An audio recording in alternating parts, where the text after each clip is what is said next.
So, you guys are programming away industriously? Well, to make sure that you get acquainted with all this stuff a bit faster, we'll have a look at the basic structure of HTML code today.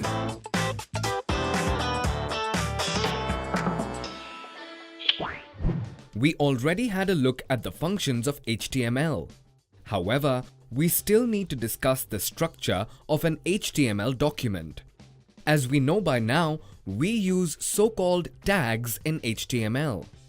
These always describe one block and serve a structural purpose. This block virtually always has a start tag and an end tag.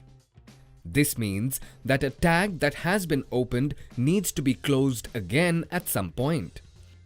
Additionally, the basic structure of an HTML file always looks similar.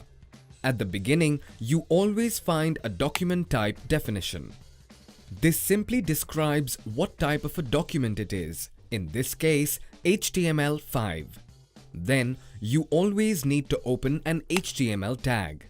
And because we need to close a tag again, let's do so right away. Doc type is an exception here as usual. Then we need a head tag. This HTML head contains the name of the page, technical data and metadata as well as website information. There is an additional meta tag for metadata. For example, it is very important to indicate the type of character coding.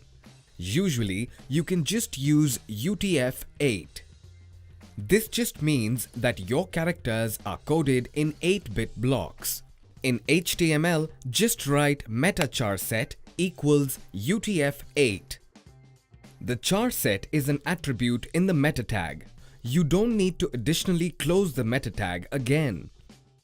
A title tag is necessary for your title. Just add your title in this tag, and it will be shown in your browser at the top. Further, metadata are the author, or keywords that are important for search engines. Besides the header, there is also the body tag. This body tag contains the characters that should be shown on the website.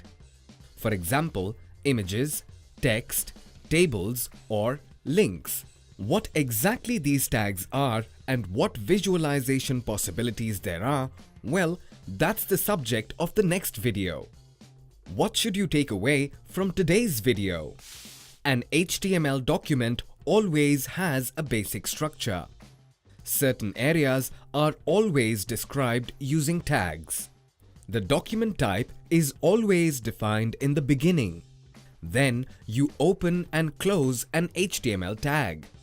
The HTML head usually contains the page's title, technical data and metadata, so information about the website.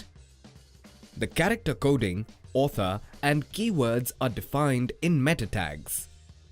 The title is described using a title tag. Besides the header tag, there's also a body tag. This contains the relevant characters to be displayed. That's all, folks. We'll have a look at all the other tags there are and what we can use them for in the next video. So don't waste any time and have a look at the next video right away.